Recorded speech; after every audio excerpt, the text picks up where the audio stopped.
ఈ video missing అవుతున్న ఆడపిల్లల గురించి ప్రత్యేకంగా చేస్తున్నాం. అంటే ఇప్పుడు ఈ మధ్య ఆంధ్రప్రదేశ్‌లో గూడా కొంత 30,000 మంది మిస్ అయ్యారని, దేశవ్యాప్తంగా చాలా లక్షల మందిలో గర్ల్స్ మిస్ అవుతున్నారని చెప్పి మనం వార్తలు వింటున్నాం.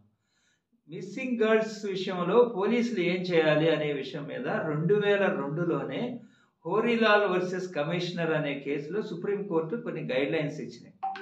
వాటిలో ఒక ప్రత్యేకమైనటువంటి మార్గదర్శకాలు ప్రత్యేకంగా అంటే నార్మల్‌గా పోలీసులు చేసే దానిలోనే భాగంగా ఉన్నాయి. దట్టు అవి ఆ 2002 నాటికి ఉన్న పరిస్థితులకు అనుగుణంగా ఉన్నాయి.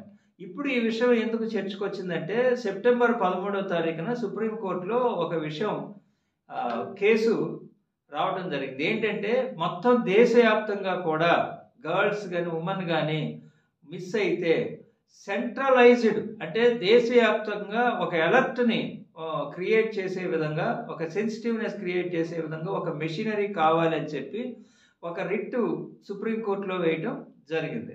ఆ సందర్భంగా అంటే నేషనల్ సెంట్రలైజ్డ్ అలర్ట్ మెకానిజం కావాలి అనేది. సో ఇప్పుడు 2002లో ఇచ్చినటువంటి కొన్ని గైడ్‌లైన్స్ కనుక మనం చూసినట్లయితే అందులో ఏమిచ్చారంటే ముందు అంటే అవి మనం చూడటానికి సింపుల్‌గా ఉంటాయి. కానీ ఎందుకు మనం ఇక్కడ ప్రస్తావించుకోవాలంటే ఒకసారి మనం పోలీసుల దగ్గరికి వెళ్ళినప్పుడు వాళ్ళు గనుక రియాక్ట్ కాకపోతే వీటిని మనం గమనంలో ఉంచుకుంటే పోలీసుని మనం అడగటానికి వీలుగా ఉంటుంది. అయితే ఇప్పుడు అప్డేటెడ్ పరిస్థితి ప్రకారం వాళ్ళు ఇన్వెస్టిగేషన్ చేస్తారు.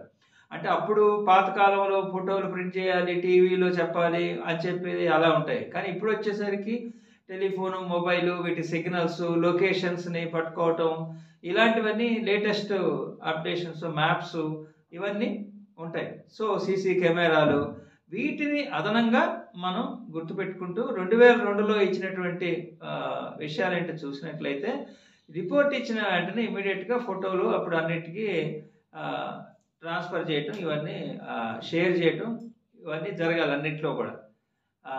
అయితే ఒకవేళ మేజర్ గర్ల్ ఏదైనా ఉన్నట్లయితే వాళ్ళ దగ్గర రిటర్న్ కన్సెంట్ తీసుకుని బస్ స్టాండ్, ఎయిర్పోర్టు, టీవీలు వీటన్నిటిలో షేర్ ఇది కామన్ మనకి తెలిసినటువంటిదే.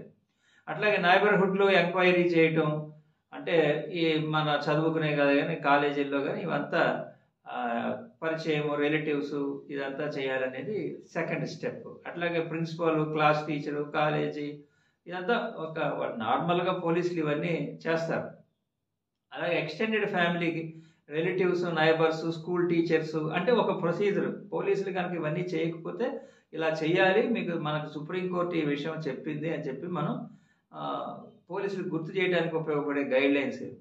అట్లాగే రికార్డ్స్ తల్లిదండ్రులను అడిగి రికార్డ్స్ అది తెప్పించుకుని బుక్స్ కానీ ఏదైనా వాటిలో ఏదైనా క్లూలు దొరుకుతాయా అనేది చెక్ చేసుకోవాలి. హాస్పిటల్స్, మార్చురీస్ వీటిని ఇమ్మీడియట్‌గా సెర్చ్ చేయాలని చెప్పి ఇవన్నీ కూడా ఒక 1 వీక్‌లో చేయాలని చెప్పి సుప్రీంకోర్టు గైడ్‌లైన్స్. అట్లాగే దాంతోపాటు ఇప్పుడు ఒక రివార్డు క్లూస్ అంటే క్లూ ఎవరైనా ఇస్తే ఒక రివార్డు ప్రకటించాలని చెప్పి అట్లాగే హ్యూ అండ్ క్రై నోటీసెస్ అంటారు. అంటే ఇట్లా తప్పిపోయిన వాళ్ళ గురించి తల్లిదండ్రులు స్టేట్మెంట్ల ద్వారా కొన్ని నోటీసులు ఇప్పిస్తూ ఉంటారు. అలాగే as far as possible women police officers ఈ ఇన్వెస్టిగేషన్ చేయాలి అని చెప్పి ఒక డైరెక్షన్. అట్లాగే ఒక మల్టీ టాస్క్ ఫోర్స్‌ని ఎస్టాబ్లిష్ చేయడానికి ఒక రాష్ట్రంలో ఈ ఉమెన్ మిస్సింగ్‌కి సంబంధించి ఒక ప్రయత్నం చేయాలని చెప్పి చెప్తారు. అట్లాగే ఢిల్లీ లాంటి, ముంబై, కోల్కతా లాంటి మెట్రోపాలిటన్, చెన్నై లాంటి మెట్రోపాలిటన్ సిటీస్‌లో రెడ్ లైట్ ఏరియాస్‌ను కూడా సెర్చ్ చేయాలి. అక్కడ కనుక ఇప్పుడు కానివ్వండి, అంతకు ముందు కానివ్వండి గర్ల్స్ ఎవరైనా దొరికినట్లయితే వాళ్ళ కన్సెంట్ తీసుకుని సెక్షన్ 34 జువైనల్ యాక్ట్ ప్రకారం షెల్టర్ హోమ్స్‌లో వాళ్ళని తీసుకొచ్చి అప్పచెప్పాలి అనేది ఉన్నది. అంటే ఇవి అప్పుడు 2002లో